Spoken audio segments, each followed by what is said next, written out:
Celebrities trigger massive reactions from us. We line up at their shows for hours just to get a glimpse of them. We read every detail of their lives. We buy their products, interrupt them in public in hopes for a picture. We even make videos about them and act completely, utterly obsessed. But is that culture changing, and what is it changing to?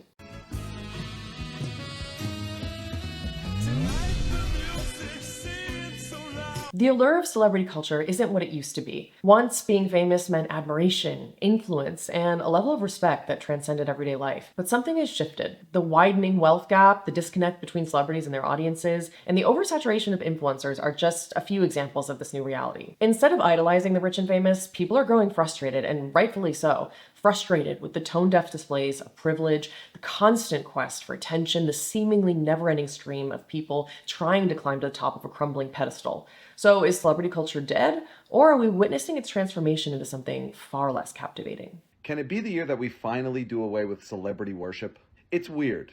It's a weird thing that we do.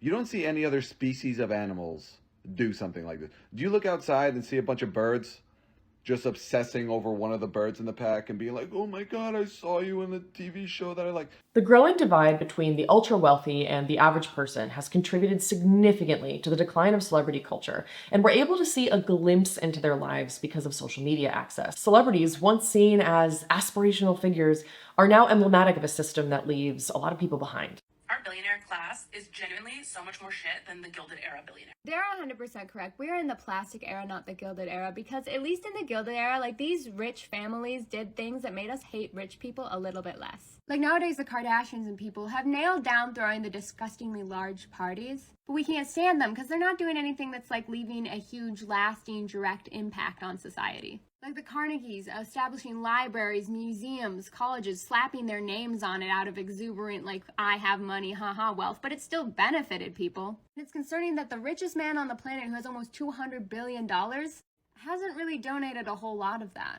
As the rich get richer and flaunt their extravagant lifestyles online, the vast majority of people are struggling to keep up with living costs, stagnant wages, and economic uncertainty. And especially for those of us who have consumed, or in my case, even created influencer content, that feeling of burnout watching celebrities and influencers shamelessly push products and flaunt luxury goods just compounds even faster. Seeing a celeb like Kylie Jenner or an influencer like Michaela Nogueiro show off a Birkin bag or a Cartier bracelet just doesn't really hit anymore. The displays of luxury used to be aspirational, but now generally are seen as content that alienates audiences rather than inspire them. But on the flip side, it reads as inauthentic when celebrities desperately try to seem relevant to their audiences. We both come from families that work really hard. Both of our parents work really hard. We're very working class. Be honest. I am being honest. I appreciate that people are having a hard time. Me too. Yeah. I work for a living. If I had all the money in the world, I would not be here. I have the best advice for women in business. Get your fucking ass up and work. It seems like nobody wants to work these days. While relatability can be positive when it feels genuine, navigating the line between authenticity and privilege is super tricky because fans want to feel both a connection and they want honesty about the differences in lifestyle. I'm glad I got it on discount. I was hoping you wouldn't ask about it. I'm so embarrassed. Yeah, I got it on discount. And they often use relatability as a manipulation tactic when they get into hot water. I mean, take Ashton Kutcher and Mila Kunis. They faced significant backlash after they wrote character letters for their former co-star Danny Masterson, who was convicted of sexual assault. In the letters, they vouched for Masterson's character and contributions to charity, completely undermining the severity of his crimes because the letters were submitted in hopes of getting Masterson a lighter sentence. In response to the backlash, Ashton and Mila released an apology video, which ended up creating more criticism for appearing inauthentic. We are aware of the pain that has been caused by the character letters that we wrote on behalf of Danny Masterson. We support victims. We have done this historically through our work and will continue to do so in the future. A couple months ago, Danny's family reached out to us and they asked us to write character letters to represent the person that we knew for 25 years so that the judge could take that into full consideration relative to the sentencing. The letters were not written to question the legitimacy of the judicial system or the validity of the jury's ruling. They were intended for the judge to read and not to undermine the testimony of the victims or re-traumatize them in any way. We would never want to do that. And we're sorry if that has taken place. Our heart goes out to every single person who's ever been a victim of sexual assault, sexual abuse, or rape. So let's look at it. They filmed it outside their home to appear more relatable and less privileged by downplaying their wealth in basic t-shirts, no jewelry or makeup or styling or fancy lighting, just against a plain background. This manipulation, while saying they support victims after actively working against them, made audiences like me even more disgusted. Hi, quick reminder, you can't support victims and then also write character letters on behalf of their abusers. Okay, bye. Incidents like this erode trust and shows how far most celebrities can be from the values and the expectations of their audiences. The world's desire for authenticity, accountability, and relatability throughout an increasing wealth disparity is slowly overshadowing the traditional allure of celebrity culture. If there's one thing that we've learned in the past few years, it's that celebrities are really good at being insensitive. Whether complaining about lockdowns in their mansions or flaunting luxury vacations in a world grappling with economic hardships, the disconnect is so real, and the public is becoming less tolerant of stars who seem oblivious to the challenges that ordinary people face. It's like watching someone on a yacht complain about getting a sunburn while you're trying to stay afloat on a pool noodle in the middle of a storm. You know what I mean? This disconnect has just led to a growing sense of resentment. And I know I'm not alone in this, but in my opinion, there is a clear marker of when the facade of celebrity started to crumble. Most people tend to mark 2020 as the clear beginning of the death of the celebrity, and I think you know what I'm going to talk about. We can single-handedly thank Gal Gadot for kickstarting the anti-celebrity movement when she rallied her celebrity friends to sing an a cappella version of Imagine a week after the pandemic started to like comfort people or something. Imagine there's no heaven. It's easy if you try. No hell below us. Above us only sky. Imagine all the people living for today. Yeah. I guess she was trying to convince the world that we're all in this together, except we're not. John Lennon's Imagine envisioned a fairer world of peace, unity, and love. A beautiful message in theory, but it's peak cringe to see some of the world's biggest celebrities sing about a world with no possessions from the comfort of their mansions while the world was locked inside during a global pandemic and millions of people died. Amanda Hess, a pop culture and internet critic, wrote, "Among the social impacts of the coronavirus is its swift dismantling of the cult of celebrity. The famous are the ambassadors of the meritocracy. They represent the American pursuit of wealth through talent, charm, and hard work. But the dream of class mobility dissipates when society locks down. The economy stalls, the death count mounts, and everyone's future is frozen inside their own crowded apartment or palatial mansion." You could tell the celebs were so proud of themselves for that video, so smug and so pleased with their little selfless act to inspire the masses. Meanwhile, we all saw it for the unbelievable performative activism that it really was. But the celebrity rendition of Imagine actually ended up making a positive impact on society because it was the final straw that I think made most of us recognize on a global scale that celebrities are a piece of shit. We did not need to hear famous people sing like 12 different keys of Imagine. What we needed was money for the millions of people suffering from around the world. We needed PPE equipment. We needed supplies. That's what they could have done to help us. As cringeworthy as it was, the Imagine video is an invaluable artifact, highlighting exactly who celebrities think they are and how much they believe in their own self-importance. Gadot and co. believed that their images would boost public morale because they saw their image as a bomb. While we witnessed mass death due to systemic inequality, watching Natalie Portman, Will Ferrell, Zoe Kravitz, and Jamie Dornan sing out of tune was meant to alleviate our pain. We all know that celebrities are out of touch, and I think the only way that they can navigate that disconnect is honestly by embracing it. Take Gwyneth Paltrow, for example. Gwyneth was sued for over $300,000 over injuries that a man named Terry Sanderson sustained when they crashed on the ski slope at Deer Valley Resort in 2016. So Gwyneth actually ended up winning the case while Terry was shown to be entirely at fault for the incident. And when asked by the attorney for Terry Sanderson how Gwyneth was affected by this crash, she responded, "Case against you." I do. And he has deterred you from enjoying the rest of what was a very expensive vacation. Well, I lost half a day of skiing. Yes. Right. Okay.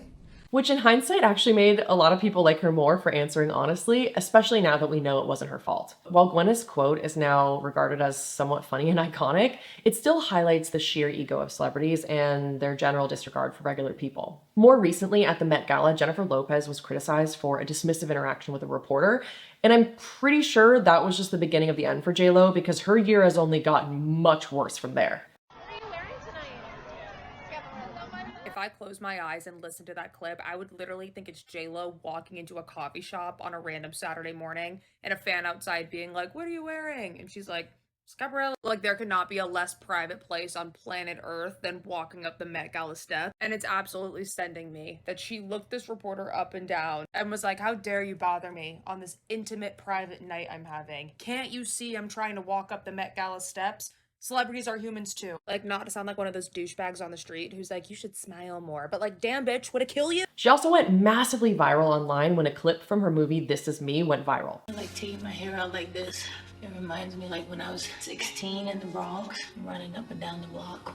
A crazy little girl who used to be wild and no limits, all dreams and People absolutely ripped her apart online, calling her out for trying to be relatable, but coming across as completely fake and performative instead. And the backlash to these short little clips was so intense that she was forced to cancel her highly anticipated tour, citing personal reasons. It contributed to the failure of her latest movie, which struggled at the box office despite a ton of initial buzz. And her album launch, which was expected to be a major comeback, fell totally flat as fans just tried to distance themselves from her. So the impact of these scandals is clear. If celebrities consistently show disrespect and a lack of self-awareness, audiences simply are not going to tolerate it. The growing public frustration with celebrities is not just about their wealth or their lifestyles. It's rooted in the systemic protection that fame provides. No one wants to see me insult any of you rich, beautiful, overprivileged celebrities.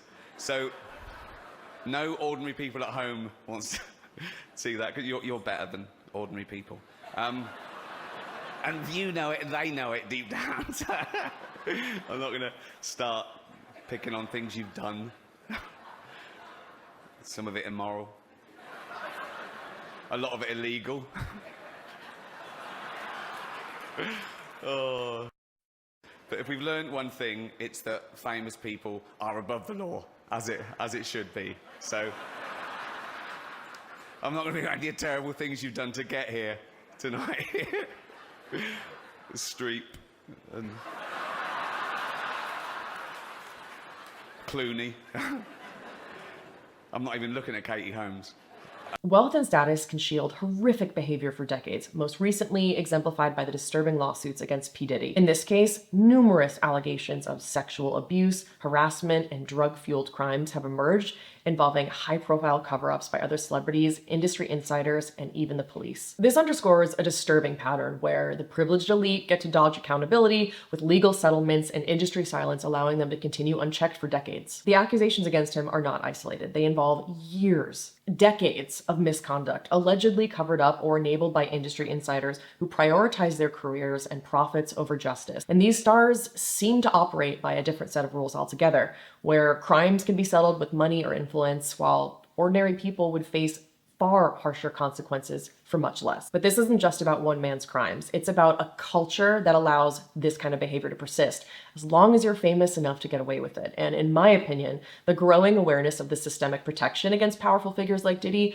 will be the final straw that breaks the camel's back. But it wasn't always like this. Our awareness of the dark side of the entertainment industry, or really any industry, has only increased somewhat recently. When I think about how celebrity culture has changed throughout my life, I look back when I first became truly aware of fame, which I would say is around like the early 2000s. There was just such a mystery about it that really doesn't exist today. Now we know everything about everybody, and celebrities just felt so unreachable, so understandably on a pedestal because of how polished, how glamorous, well-spoken, well-dressed, polite, and seemingly perfect they were. But when I reflect on the celebrity culture of my youth that actually impacted me the most, I don't think of the bona fide A-listers like, I don't know, Leo DiCaprio, Kate Winslet, George Clooney, Jennifer Aniston, all of those stars at the time.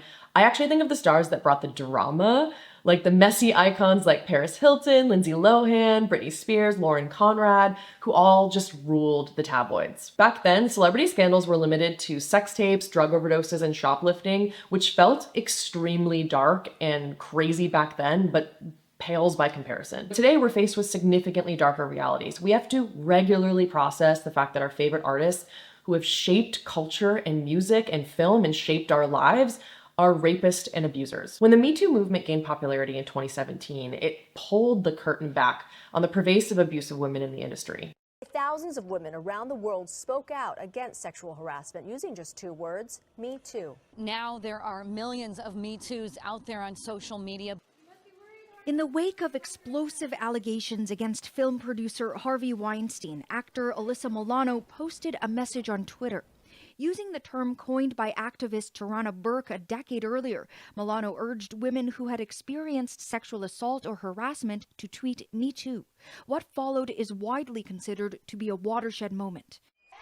As survivors came forward, audiences were forced to confront the exploitative behaviors of beloved figures, and this exposure undoubtedly contributed to the shift in how we perceive celebrity culture today. This transparency made it harder for audiences to simply enjoy the escapism of Hollywood. It's just not fun to idolize celebrities when people are being seriously harmed and the crimes are being covered up. Take Harvey Weinstein, a convicted sex predator with abuse allegations dating all the way back to the 1970s. More than 80 women came forward and accused Weinstein of abuse or rape, and it seems like everybody knew about it. Everybody knew Harvey Weinstein was a predator. Everybody knew. And nobody was protected, even though the victims were celebrities, A-list stars. It took an army of women, journalistic integrity, and a global movement to take down one single obvious known predator. When powerful figures like P. Diddy, Jeffrey Epstein, Chris Brown, Harvey Weinstein, Danny Masterson, R. Kelly, and others are implicated in major violence and sex trafficking, it just serves as a reminder that we have, in part, given these people platforms and success. The entertainment industry, which relies on its stars to sell movies, music, whatever, is often willing to turn a blind eye. The industry invests so much money into these celebrities, and they will do anything they can to protect their investments, and at any cost. And while this behavior used to be hidden, the rise of social media and a more informed public have brought these issues into sharper focus, making it harder for celebrities to escape accountability without scrutiny. Each scandal adds fuel to the fire, further exposing the vast difference between how the famous are treated versus the rest of society. And it's not just about the crimes themselves, it's about a system that allows celebrities to evade responsibility, reinforcing public perceptions of inequality and injustice, especially in a time when so many people are facing economic hardships. As an aside, I do think it's worth acknowledging that the treatment is not equal here. There is a huge double standard. Women always fall harder and are always held more accountable than their male counterparts. Women in the public eye are frequently held to higher, often unattainable moral and behavioral expectations, which makes their mistakes more scrutinized and condemned. Meanwhile, men just seem to get a free pass, as if their scandals are just, oh, boys being boys, because the bar is so low it's in hell. Internalized misogyny also plays a role, as women themselves can be quick to judge other women, which just reinforces the harsh criticism that they face. I mean, what happened to the Barbie monologue? We have to always be extraordinary. But somehow we're always doing it wrong. You have to answer for men's bad behavior, which is insane, but if you point that out, you're accused of complaining. You're supposed to stay pretty for men, but not so pretty that you tempt them too much or that you threaten other women, because you're supposed to be a part of the sisterhood, but always stand out. While male celebrities often receive leniency and forgiveness for similar scandals, female celebrities are held more accountable, facing more severe career consequences and public shaming. This disparity really highlights how difficult it must be to be a woman in the spotlight, never protected by your industry, but always held to an unattainable standard of perfection. The rise of influencers, TikTok stars, and reality TV personalities have really blurred the lines between traditional celebrities and everyday people with large followings. As a result, it not only feels like everyone is a celebrity or trying to be, but every celebrity is now an influencer. It used to be that being famous meant you had a certain air of untouchability and mystery, like some rare elite club. We would idolize celebrities as if they were almost a different species, and we would desire their enviable lifestyles and look up to them as a source of inspiration and admiration. But now, with so many people having millions of followers, the idea of being a celebrity just doesn't carry the same weight as it used to. And these days, fame no longer seems to be based on talent. It's about who your parents are and how much money you have or how many followers you have. The oversaturation of influencers and micro celebrities vying for attention is exhausting because of the kind of content that gets made in order to achieve such a large platform. Social media sites like Instagram, YouTube, and TikTok have democratized fame, allowing virtually anyone with a phone and internet access to cultivate a following and achieve a kind of celebrity status of their own. While this initially seemed really exciting because it could offer fresh voices and diverse perspectives, this has led to a crowded and often very superficial space where people prioritize likes, followers, and brand deals over creating quality content. Everyone's just scrambling for the same 15 seconds of fame, and the result is just a sea of mediocre, identical content where it's frankly hard to tell one influencer from the next, and it all just feels overwhelmingly monotonous. The word famous is now too vague a description to be meaningful. Popular figures of today are better described as Instagram famous or TikTok famous because of the widening generational gap among celebrity fan bases as well. Gen Z might not know your favorite boomer acting legend, but they do know some kid on TikTok who shoots prank videos in their parents' house. Since fame has been democratized and the supply is starting to exceed the demand, it feels like if everyone's famous, then no one's famous. Our algorithms are also totally to blame here. They pick up on the content that we like, and then they serve us similar videos. With so much content that is just micro specific to each user, we aren't exposed to the same content as previous generations whose media choices were limited to a few TV and radio channels that everyone would tune into at the exact same time. So where do we go from here? Will celebrities awaken to this widening gap caused by their narcissism? Will they finally be held accountable for their insidious crimes? Will audiences stop watching their projects and stop buying their products? And will ubiquitous quest for fame ever reach a breaking point where kids stop aspiring to become influencers? Probably not. Since 2020, this all feels like a pot of boiling water that's about to spill over. Celebrity culture will certainly still exist, but it'll just get further factored into these little subgenres to accommodate the sheer number of famous people that is just seemingly never ending. While some stars will certainly continue to be adored by niche audiences or remembered for their contributions to art or society, the era of untouchable, universally worshipped figures has reached an endpoint. And in its place, I hope we see the rise of a new kind of fame, one built on authenticity and hopefully a little humility and empathy. So maybe the celebrity hasn't died, but it's just like evolving into something more reflective of our culture. Honestly, only time will tell. And I'd love to know your thoughts in the comments. And in the meantime, please enjoy this video of my dog Dumper. I hope you're all having a great day, and I'll see you in the next one.